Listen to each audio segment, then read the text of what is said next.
Почнаа уписите на Универзитетот Гоце Делчев во Штип за академската 2025-2026 година.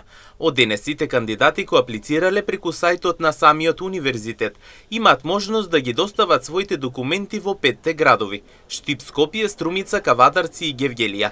Проректорот Мишко Джидров апелираше кандидатите да ја искористат оваа можност и да не патуваат во овие температури. За студентите кои се заинтересирани за студиски програми во Штип, а живеат во Струмица, документацијата може да ја достават во Струмица.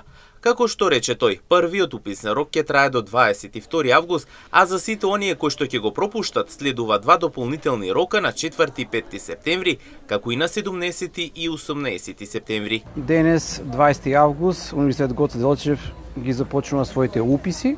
Во наредните 3 дена, односно 20, 21 и 22 август, сите оние кандидати кои што веќе влегле на нашиот сајт и направиле профил и аплицирале, ќе мора да ни ги достават своите документи во едно од нашите наставни центри низ Македонија. Така покрај Штип може да ги достават документите во Скопје, во Струмица, во Кавадарци и во Гевгелија. Мора да напоменам дека ако се интересираат за студиска програма која што е во Штип, а живеат во Струмица, може документи да ги достават во Струмица и да не патуваат по овие жешки температури. За сите оние пак кои што се уште не се решиле, може да го отворат нашиот сајт, да ги погледнат нашите 80 студиски програми кои што се нудат на нашите 12 факултети и 3 уметнички академии и да се препознаат во едни од нив и да аплицираат во рокот од овие 3 уписни дена.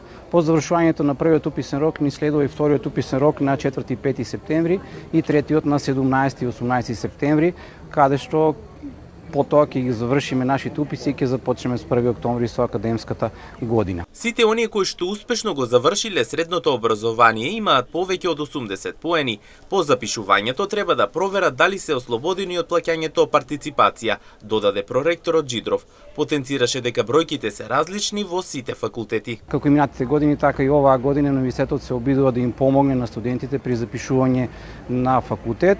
И сите оние успешно кои што завршиле средно образование имаат повеќе од 80 поени, ќе може да се проверат да видат дали се ослободени од плаќање партиципација за прва година.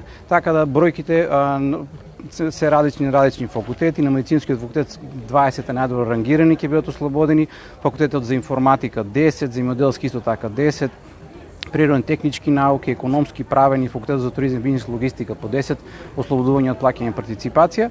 По 5 ќе бидат ослободени од плаќање партиципација најдобро рангираните кандидати на електротехнички, машински, техничко-технолошки факултет, факултет за образовни науки и музичка академија и по 2 ослободување од плаќање на партиципација за ликовна академија и филмска академија од нивните кандидати. Мора да го споменеме филолошкиот факултет каде што има повеќе можности за ослободување од плаќање партиципација на студентите, особено на студиската програма по македонски јазик, каде што нивното образование е ослободено од трошоци во текот на сето 4-годишно образование. Инаку проректорот дополнително истакна дека во месец октомври ќе биде објавен и конкурсот за ранливи категории, во кој што Универзитетот Гоце Делчев ќе се обиде да помогне на некои специфични категории на студенти кои што ќе се запишат и истиот се организира по барање на студентите и невладини сектори.